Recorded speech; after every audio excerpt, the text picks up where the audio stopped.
Prema Om, Prema Om, Prema Om, Prema Om. I believe in love. I believe in love. I believe in love. I believe in love. I believe in love. I believe, I believe. I believe in love. I believe in love.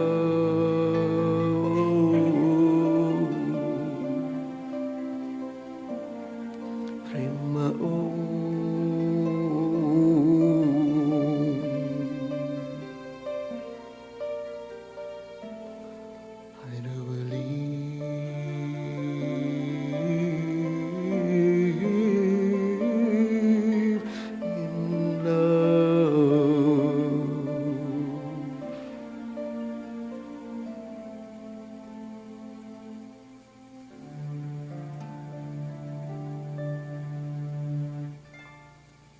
Namaste. Thank you.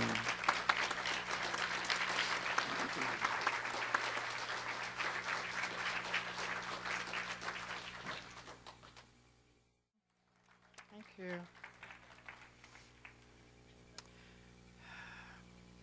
I don't watch the news anymore. I have enough of my own to worry about. Actually, I don't worry about it. I have a lot of news, and I'm really learning how to use it, which I think is wisdom. Certainly is choice. And as often is the case, my travels away and back are filled with opportunities for trust and faith and learning and patience and all manners of things. The going back was such a nice, easy trip. Listened to a good book. Everything was fine for the first day. And then I got a phone call from the woman who takes care of my house. And she's just in a panic because she came by the house and it was full of water. And, you know, the carpets were soaked and the water was pouring out. And you know, I'm at a hotel somewhere going, oh, my word. But you know, my grandmother's voice came into my mind, and she'd say, oh, don't give it, no, never mind. It's only water. I mean, it's only carpet. And if the truth be known, a couple of years ago, I decided that I really wanted to replace the linoleum and the carpet in my house. And I was thinking, you know, one of these days I'm going to do that. I wasn't quite specific enough. Because the way the law works to create our life, I mean, today is about the creative process. It's sort of the love and the law goes together and it creates our life. And so the way the law works is it uses everything, particularly uses the things that we repeatedly think or do, those habitual ways of seeing the world. That's what it uses because it's so familiar. And so wherever we have a pattern, you know, the law just gobbles it up. And so I had this pattern of saying, well, you know, I'm going to get new carpet. I don't like this carpet anymore. I can't get the stains out of that linoleum. And, you know, I did that enough, and the law said, okay, you've just given me my assignment. I'm going to give you a new carpet. So the good news is that I had a warranty that handled the plumbing problem and an insurance problem, a thing that handled the water. And, you know, the deductible is really a manageable figure, so I'm going to have new floors. Which is really great, except, you know, I can't be in my house for 2 months because everything has to be taken out. But the good news is that I'm going to get to paint my office in this big piece of furniture that's way too dark, although it's beautiful. And so the whole place is going to get a facelift. So, you know, that's what happens when you're able to shift your attention from the thing you don't like or the anxiety of, oh, my God, I'm going home to I never slept in my house. And Kevin's, my son, lives nearby. And I got to be with my grandkids. So, I'm living out of a suitcase at home, but that's okay. I'm really used to it. I do it a lot, and it's all good. So coming back was scary. It was windy and snowy, not snowing, raining. And coming over the Sierras, I made it through 15 minutes before this giant mudslide, and which surrounded many cars. And then I'm on the road the next day. I get to the hotel that night, and there's like 6 policemen out front. I go, is it safe to be here? They said, oh, sure. I said, okay, good. So I, had a nice rest. And the next day I was driving. I was talking to Carol Kostick, our board president. We're having such a great conversation. We're driving along, and I wasn't paying attention to the gas gauge. And this stretch between here and California, there's hundreds of miles, it feels like, with no gas in sight. And I see that, and I go, I'll call you back. And I said, I've got to get on to God's conveyor belt. And I did. I put the car into God's conveyor belt, and the conveyor belt just moves. It has its own momentum, and it just pulls you forward. And Carol said, give it a gust of air. And so I had a gust of air helping that conveyor belt. And I was on empty. At first, the light flickered. I refused to look at it. And then it came on solid. And I went, okay, I'm not going to look at you. I'm going to look at that mountain over there. And there's all these hills. And every time you go up the hill, the gas is gone. And you can feel the car just trying to get to the top of the hill. Haven't you ever experienced that in your life? Where that you're supposed to be there, but it's just like, it feels like, oh my gosh, how do I get over this hill? And I knew how. I didn't look at the light that said I had no gas.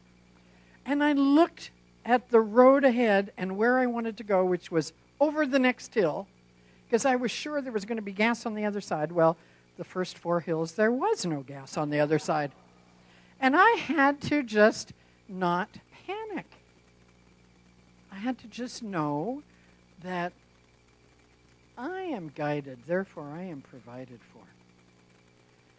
And so I sang my God song, God is the love that I am, God is the love that I am, God is the love that I am. And that relates to Maud too, my little minivan. So God is the love that we are, and off we go. And I went 29 miles on this empty tank of gas. And we get to the exit where somebody had warned me not to go because there were floods there. But it is the only exit, and there is gas right there. And I went, flood or no flood, I'm getting my gas. And so I get ready to pull off, and this huge semi, which was in front of me, decided it was going to pull off too. And it slowly is making this big turn. I'm going, I'm not going to get to the gas station. And I just beetled on the right-hand side of him on the shoulder and got in front of him, and I'm sure he said some things about that. But I just smiled, I waved out the window, and I breathed into the gas station with not even fumes left in my car. And I sat there and went, thank you, thank you, thank you, thank you, thank you, thank you. Life is full of things that seem like they're not working. And it's been ever thus. But, there's many ancient scriptures, and they all say the same thing. They say, turn away from the condition. Seek first the kingdom of heaven. Know me with all your heart and strength and soul and mind, and just be willing, and I will provide. We used to think it was some generous deity that meted out those provisions. But it isn't. It is a creative process that is love in its nature, that is circulating in its practice, that is opulent in its abundance. And it's, for whatever reason I don't know, its way is to give itself completely to us. And our way is to learn how to use it and say thank you. to be a place where we can receive. And to do that, if we don't choose to do that ourselves, like I don't run on empty anymore. That was an old lesson. You know, I had that lesson when I was really poor, you know, raising kids on nothing. Holding the car together. I had a little hammer for the starter motor. You know, whenever it would stop, I'd go out and hit it. You know, I replaced the intake manifold myself. I don't know how. You know, now I'm asking people to put gas in my car. You know, it's just a bit, but I do know how to do those things. So we must turn away from that part of ourselves that feels troubled and anxious and worried about those things. We don't deny it. It's like, this is how I'm feeling. What is that about? It's because I'm out of order, because I'm out of sync with the infinite presence. So today's message, which is love and law, is really about the creative process. And the entire movement is this month celebrating the theme is spiritual living as diversity and inclusivity. So, as Reverend Linda said in the announcements, we welcome you here. We are a thriving community because together we're learning to love, to learn, to serve, and to share. And in those practices, we awaken in community. We don't awaken very easily by ourselves as a hermit, as an island hiding out at home. We don't awaken. We can suffer there. We can be in deep devotion there. But getting to really know ourselves and unfold as a lotus that we are, shine the light which we are born to shine and be, we learn those things here in community, wherever you are in community, when all of your pals go fishing together. You know, when the women gather together and create some wonderful service for our community. We talk, we share, we listen, we learn. So here's where we learn. So I printed out, and if anybody wants a copy, it's very cool. This is a sign on the big, big wooden doors at Coventry Cathedral in London. And given this day and age, being inclusive and welcoming is one of the ways that Spirit, the law, has brought into being so that we can discover our unity, so that we can make a choice to step over the separations that we have created because of our fears, our doubts, our worries for thousands of years. So we get the life we deserve. We get the government we deserve. We get the home we deserve. We get the carpeting we deserve. We get the ride we deserve. We get what we deserve because it's made from what we give it. Yes, are you with me? So the purpose of this period of time, we launched the membership campaign this month. And membership is a choice to participate in something that allows you to deepen yourself and serve others so that this community is here for those who need it. Membership is an opportunity to say, this is what matters to me. Because if we're not clear about what matters, you know, somebody once said, if you don't stand for what's true for you, you'll fall for anything. When we know what matters to us, it strengthens our character. And it finds its way into the form of our life through our thoughts, our words, and our deeds. When I heard this a couple of weeks ago on a radio as I was driving in, I thought, this really matters to me. Because if we do not learn how to love one another, we'll be stuck in the mire and the muck that swallowed the cars 15 minutes behind me as I came over the pass there in the Sierras. We will be mired in the muck forever if we do not learn to love one another. If we don't find the wisdom that says there is more power in love and faith and trust than there is in fear and worry and doubt. And America was built on this value. We're all, I don't know about your heritage, but most of the people I know are not native to this land. We came here by some grace of God. And I love that. So this speaks to that. It says welcome in many languages. The only ones I can speak myself are bienvenue and willkommen. That's Dutch. I lived there for a while. And pro pожаловать, Russian. So think about the people you know when I read out this welcome today. We extend a special welcome today to those who are single, married, divorced, widowed, straight, gay, confused, well-heeled, or down on the heel. We especially welcome wailing babies and excited toddlers.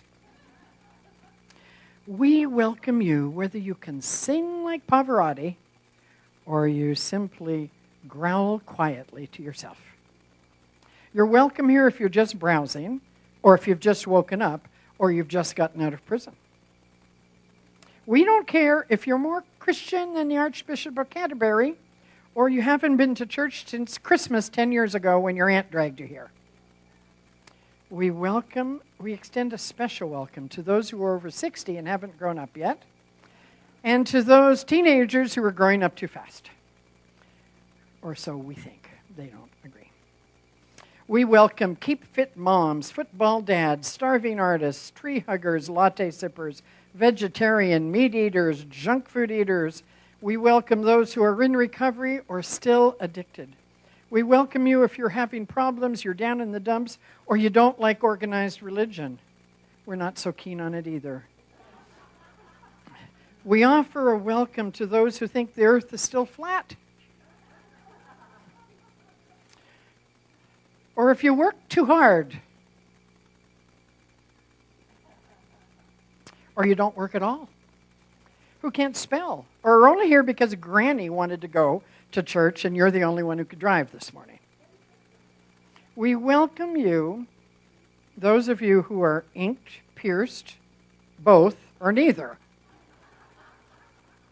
We offer a special welcome to those of you who could use a prayer right now. We welcome you if you had religion shoved down your throat as a child because they thought that was the best thing for us. Or we welcome you if you got lost on the ring road and you ended up here by mistake. You didn't, of course, because we know there is no mistake. We welcome pilgrims, tourists, toddlers, seekers, doubters, and you.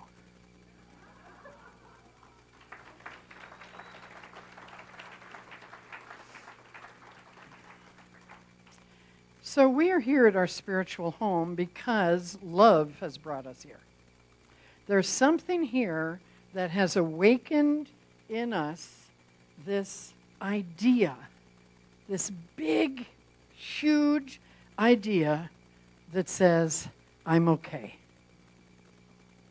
Right? Now, there's lots of versions of that idea. Maybe it can work. I am worthy. It isn't too late. What I am is needed here. Or I wonder if I could start writing again. Or what would happen if I found my paints? Or what would happen if I sat for 15 minutes a day and practiced my scales? Would I remember how much I love playing the piano? What's the antidote to the things that aren't working in our life? The antidote is what we learn about here.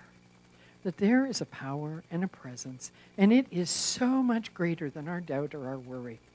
It is so creative that the very moment we make a new choice, the very instant we say, I'm going to act as if it's true. I'm going to pretend until I believe that I'm worthy. I am going to learn to say, this matters to me. I'm going to use the system of community, which is love, learn, serve, and share, to heal myself. You know, service seems like the thing that we do for each other, which it is. But when our motivation for any of those things come from our willingness to be whole ourselves, I mean, we are whole, but our willingness to know that we're whole and to feel ourselves whole, because when we feel ourselves whole, we can handle whatever is going on in our life, whether it's 4 inches of water, which is nothing compared to someone who is in cancer recovery, or someone who's just lost their home. And when we really put it in perspective, what is ours to do as a spiritual being? When someone is acting out in irrational ways with us, or maybe when we are, what are we to remember? We're to remember that there's only one life here, and we're all part of it. On the membership campaign flyer that Kelly made, she's done an incredible job. So, start renewing or joining today, and it'll be here every month, but every week this month. But there's a beautiful flyer there, and it has this circle of people, and we're all connected like puzzles. Because we are. So when we see someone acting out, remember that, as the Course in Miracles says, it's a call to love. It's pain. It's not, they're not trying to make us miserable. No matter who it is, no matter at what level they're acting out in. It's all a call to love. And when we can see our children, our neighbors, our parents, the people on the street, and our bosses, and our ex-partners, and the dog that never stops barking next door, if we can see all of that as the love of God doing the very best it can with what it's got, we're well on our way. And that's what we're here to learn. And this morning, my wonderful hostess, Pat, said, oh, there's this really fun thing. She was reading in the paper, and I went, that's it. I left out the fun. Spirituality can seem like hard work.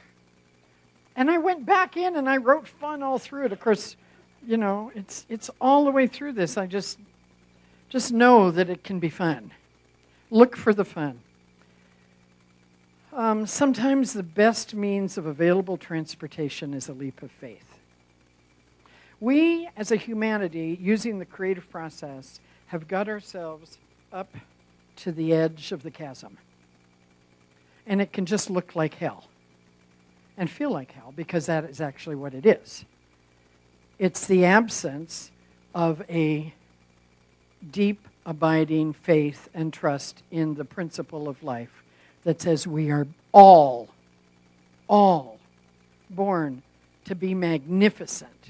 We are all, every one of us, no matter young, old, however abled or not we are all meant to manifest the great joy and the gifts that we are born with. Everyone. Not just a few, everyone. And not just when you're 30, everyone. And not just if you have more than enough money to meet your needs. Everyone. Every life matters. Every life matters. So, as practitioners, we had an amazing retreat this week, Friday and Saturday. And when I was contemplating it last night, I thought, the essence of what came out of besides that we're all in love and happy and we're creating this powerful microcosm of this powerful community, we've come together as practitioners in a really strong way, and the practice is to put spirit first. Our work is spirit first. In all choices, spirit first. Do you get what I'm saying? Spirit first? Spirit first. Because when we go to spirit first, we're not giving it any never mind about all that stuff that's about separation and makes us feel scared and lonely and angry and reactionary. We are learning to stand for what matters.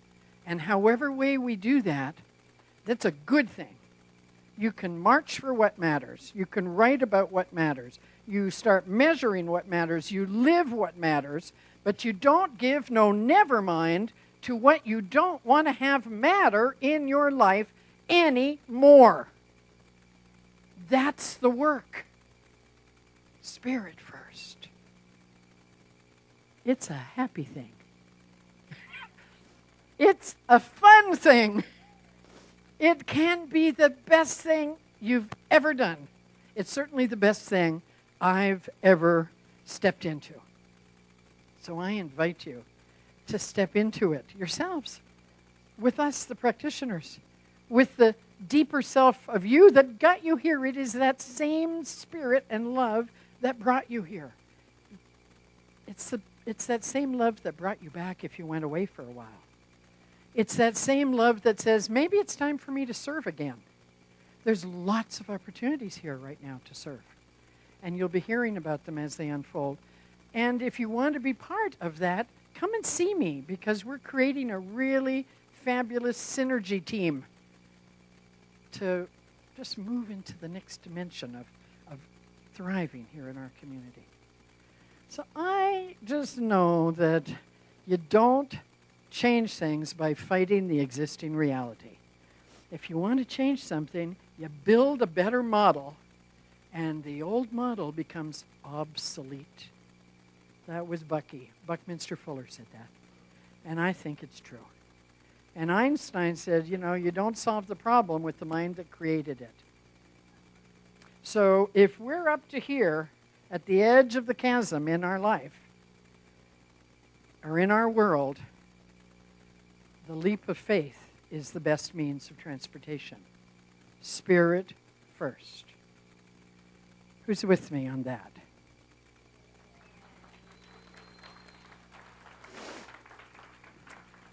So we're going to show a minute and a half of someone who, many years ago, invited us to look at what matters in our life.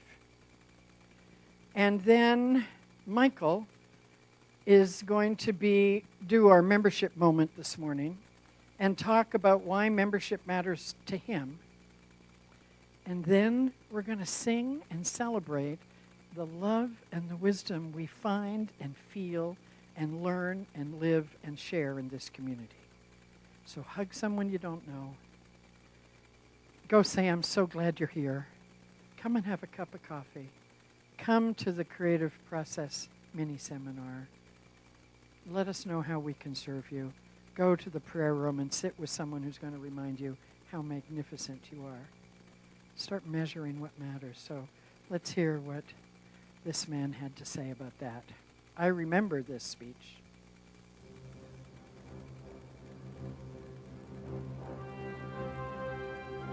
Too much and for too long, we seem to have surrendered personal excellence and community values in the mere accumulation of material things. Our gross national product now is over $800 billion a year. But that gross national product, if we judge the United States of America by that gross national product counts air pollution and cigarette advertising and ambulances to clear our highways of carnage. It counts special locks for our doors and the jails for the people who break them. It counts the destruction of the redwoods and the loss of our natural wonder in chaotic sprawl. It counts napalm, and it counts nuclear warheads and armored cars for the police to fight the riots in our cities. It counts Whitman's rifle and sex knife, and the television programs which glorify violence in order to sell toys to our children. Yet the gross national product does not allow for the health of our children, the quality of their education, or the joy of their play. It does not include the beauty of our poetry, or the strength of our marriages, the intelligence of our public debate, or the integrity of our public officials. It measures neither our wit nor our courage, neither our wisdom nor our learning, neither our compassion nor our devotion to our country. It measures everything in short, except that which makes life worthwhile. And it can tell us everything about America, except why we are proud that we are Americans.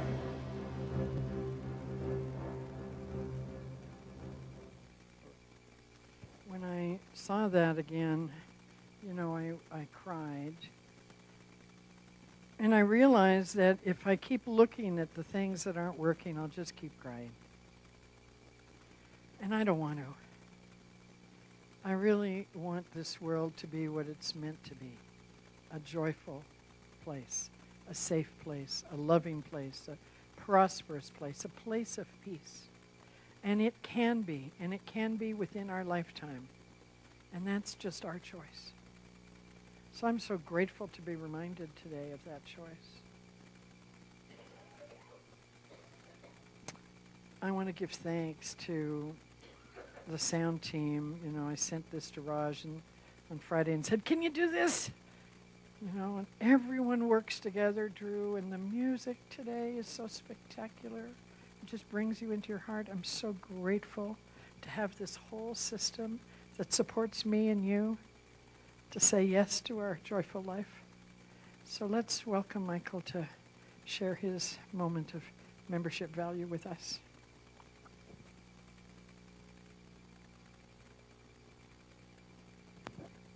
Good morning. I'm Michael Schlager. I've been here about a year and a couple months, and if I haven't met you yet, I'm Christopher's husband, so I'll put that in context. We've moved here from San Jose, California, and I grew up a United Methodist, and I was always a member at the church where I grew up. And about 5 years ago, I was kind of feeling like I outgrew my time there. I needed to learn more and wander. And I went to the UCC church, and I joined the church there, and I became a council member and then council president after a year or so there. And membership became really important because that's what helps grow the community. The membership makes the choices that help shape where the congregation goes, who the leadership of that church is, and builds the community. It tightens the community. And I'd met Christopher while I was at the UCC church, and he told me about where he went to church, was the CSL in San Jose, and I didn't know what that was, so I kind of Googled it because I was unsure what that was all about, and I visited with him a couple times. And I thought, well, this is kind of interesting. I was still on the council at the other church, so we went to separate churches for the first year while we were dating, and once I finished up with my council term there, I moved over to the CSL in San Jose with Christopher, and I joined the church there. And one of the first things while I was sitting there, they said, just be open to changing your whole life. And I thought, well, wow, I'll be open to that. And that happened because Christopher and I got married last May at our Center for Spiritual Living there. Thank you. And we were out here in 2015 for his son's high school graduation, and we were driving through Salt Lake area, and it's so pretty here. Wouldn't it be interesting to live here? And 5 months later, we moved out here just kind of very spontaneously, but we did it, and we have no regrets. We love it here. And so now I'm looking at becoming a member at this church because we live here. We're establishing our roots here in the Salt Lake area, and I would like to become a member and be part of the community here. I know how important that is while we're going to be looking for a new pastor and being the community that makes that choice. And all the other decisions we're going to make together and what we're going to grow into. I want to be part of that, so that's why I'd like to become a member.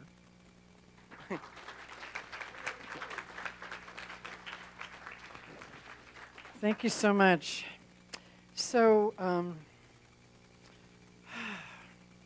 let's just ask the practitioners who are here in service today to stand so we see you, and I invite you to celebrate your life with them and be getting the support you are ready for by going to the practitioner room and being with these two beings. And so let us just put a close to this part of the program and prepare ourselves to give, and by first allowing ourselves to know what we've received this day and how something has touched us. Something today happened to remind us of what matters. And so just breathe with me and go into that place that is home inside, that home base, that ground of being that has never been hurt, has never been broke or broken, has never been abandoned, and has never been disillusioned. That place that is perfect, perfect, perfect peace.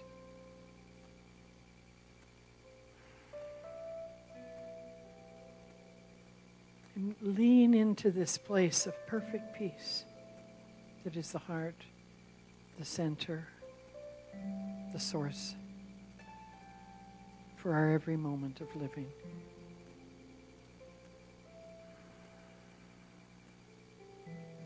And this place is here, whether you feel it or not today, whether you had forgotten it for 40 years and are just remembering, or whether you have walked in the grace of this infinite divinity your whole life.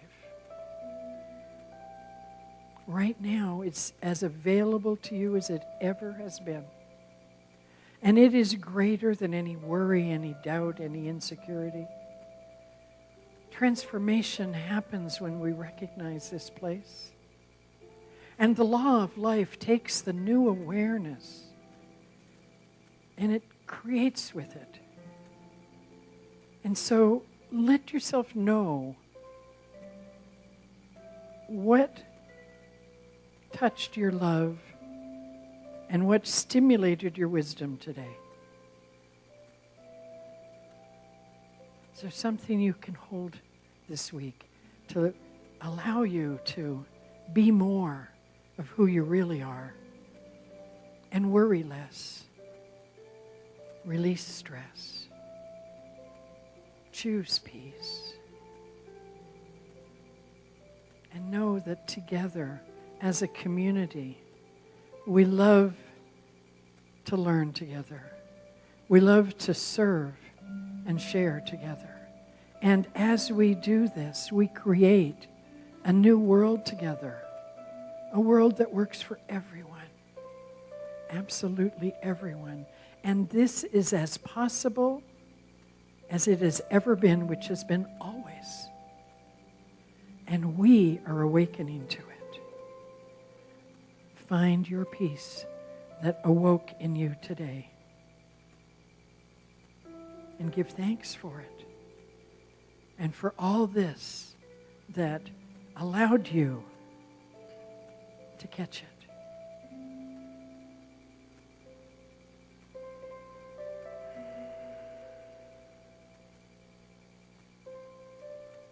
I am so grateful. We are so blessed. That is so. So it is. I am so